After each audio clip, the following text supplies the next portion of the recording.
ایک غریب آدمی بدو رات کے وقت وہ کہیں بیچارہ صبح سے چلا تھا، مدینے پہنچتے اسے رات ہو گئی. اس نے ڈرتے ہوئے نا خیمہ ہی باہر لگا لیا. جہاں رات ہوئی نا آدھی رات کو کوئی 1-2 بجے سمجھ لے پہنچا مدینے، تو اس نے باہر نے خیمہ لگا لیا. بیوی اس کی امید سے تھی، بچے کی ولادت کا وقت قریب آ گیا، بیمار ہو گئی، اس نے خیمہ لگایا. بیوی اندر ہے. حضرت عمر فاروق گشت پہ تھے رات کو، ساتھ ایک غلام تھا. حضرت عمر فاروق رضی اللہ تعالیٰ عنہ کہنے لگے وہ آگ جل رہی ہے تھوڑی سی، پتہ کرو کون ہے. تو آپ کا غلام پتہ کرنے گیا تو بدو نے ڈانٹ دیا، کہنے لگے جاؤ تمہیں کیوں بتاؤں. حضرت عمر خود گئے، کہنے لگے مسافر بھائی بتا تو صحیح. کہنے لگا جی چھوڑے، میں آپ کو کیوں بتاؤں، میں کون ہوں، کیسے آیا ہوں. فرمایا خیمے کے اندر سے کراہنے کی آواز آتی، کوئی درد سے چیخ رہا ہے، بتا ہمیں بات کیا ہے.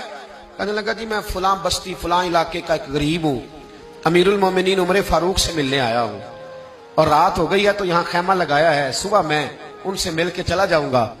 تو رات کو تکلیف دینا پسند نہیں کیا، تو میری بیوی امید سے تھی، اب بچے کی ولادت کا وقت قریب ہے، پاس کوئی نہیں. حضرت عمر کہنے لگے تو ٹھہر میں ابھی آیا. چہرے پہ نقاب ہے، اسے بتایا نہیں میں ہی امیر المومنین. عمر دوڑے گئے اپنی زوجہ سے، کہنے لگے اگر تجھے بہت بڑا اجر مل رہا ہو تو حاصل کرے گی. کہا کروں گی. تو کہنے لگے چل پھر میرے ساتھ، بہت بڑا اجر ہے. ایک دوست کے ہاں ولادت کا وقت ہے، ضرورت کی چیزیں ساتھ لے لو. اس عورت نے تھوڑے دانے لے لیے، گھی لے لیا. حضرت عمر سے کہنے لگی لکڑیاں اکٹھی کر لیں.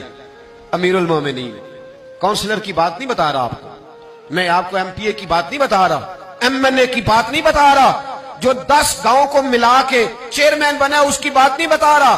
اس کی بات بتا رہا ہوں جو 22 لاکھ مربع میل کا حکمران ہے. اس کی بات بتا رہا ہوں جو گلی سے گزرے تو شیطان رستہ ہی بدل جاتا ہے. اس کی بات بتا رہا ہوں جس کے بارے میں میرے مصطفیٰ کریم صلی اللہ تعالی علیہ وآلہ وسلم نے فرمایا میرا عمر تو وہ ہے کہ 950 سال حضرت جبریل بھی اس کی شان بیان کریں تو عظمت ختم نہیں ہوتی. اتنا بڑا شخص. حضرت عمر نے لکڑیاں اکٹھی کی، اینٹوں کا روڑے لے کے چولہا بنایا، پہنچ گئے. آپ کی زوجہ کہنے لگی یہ تھوڑے دانے ڈالنے، گھی ڈالنے اور ایک لکڑی لے کے اس کو ہلائیں، تیار کریں. خود زوجہ اندر چلی گئی. حضرت عمر باہر پکانے لگے. وہ بدو کہتا ہے میں اس طرح کا ان کے ساتھ بہیو کرنے لگا جیسے کو کسی چوکیدار کے ساتھ نہیں کرتا. میں نے سمجھا جی عمر نے چوکیدار رکھے آنے جانے والے مہمانوں کا. میں کبھی پانی کا پیالہ مانگتا، کبھی کوئی بات، عمر دوڑے جاتے، کبھی پانی لاتے. او مسلمانوں، او میرے رسول کے غلام عزیزو، حضرت عمر فاروق. وہ غلام کہتا ہے میں عمر سے کہتا، میں کہتا غلام پانی لا تو عمر دوڑ کے پانی لاتے. میں کہتا تجھے گھی پکانا بھی آتا ہے، پہلے بھی کبھی پکایا ہے؟ تو عمر فرماتے کوشش تو کر رہا ہوں. میں کہتا پہلے بھی کبھی تیری بیوی نے یہ کام کیا ہے؟ تو حضرت عمر کہنے لگے مجھے یاد نہیں، پوچھ کے بتاؤں گا. کہتے ہیں کیا رنگ تھا، کیا انداز تھا، کیا مصطفیٰ کی تربیت تھی، کیا انداز حضور نے سکھائے غلاموں کو. یہ کس طرح کا امیر ہے کہ یہ ہنڈیا پکا رہا ہے، پھونکے مار رہا ہے ایک غریب کے لیے، دیہاتی کے لیے جسے جانتے بھی نہیں. اندر اس شخص کی بیوی کے ہاں بیٹا پیدا ہوا تو حضرت عمر کی بیوی اندر سے بول کے کہنے لگی امیر المومنین مبارک ہو، آپ کے دوست کے ہاں بیٹا پیدا ہوا ہے. جب کہا نا امیر المومنین مبارک ہو تو وہ شخص کہتا ہے میرے ہاتھ کانپنے لگے اور میں اس طرح دوڑا کہ میری پگڑی گر گئی. میں دوڑا تو عمر نے بلایا، کہا کدھر جاتے ہو؟ کہنے لگا آپ امیر المومنین ہیں، آپ امیر المومنین، آپ عمر ہیں. کیسر و کسرا جس کے نام سے کانپے آپ وہ ہیں جسے مصطفیٰ نے دعا مانگ کے اللہ سے مانگا، وہ والے عمر ہیں آپ. جس کے لیے علی المرتضیٰ فرماتے ہیں میں روز دعا کرتا ہوں، وہ والے عمر ہیں.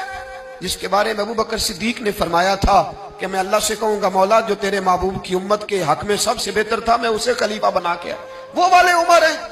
عمر امیر المومنین کی بیوی وہ تو خاتون اول ہوتی ہے، وہ تو ملکہ ہوتی ہے، اور تیری بیوی دائی بن کر ایک غریب کے بچے کے پاس بیٹھی رہی ولادت کے وقت. عمر امیر المومنین ہو کے تیری داڑھی ساری دھومے سے بھر گئی تو ڈیوٹی کرتا رہا. تو سیدنا عمر رو پڑے اور اس بدو کو سینے سے لگا کے کہنے لگے تجھے پتہ نہیں تو کہاں آیا ہے، اس شہر کا پتہ ہے؟ اس نے کہا حضور کہاں ہے؟ فرمایا یہ میرے نبی کا مدینہ ہے، یہ مصطفیٰ کا مدینہ ہے. یہاں امیروں کا استقبال نہیں ہوتا، یہاں غریبوں کے استقبال ہوتے.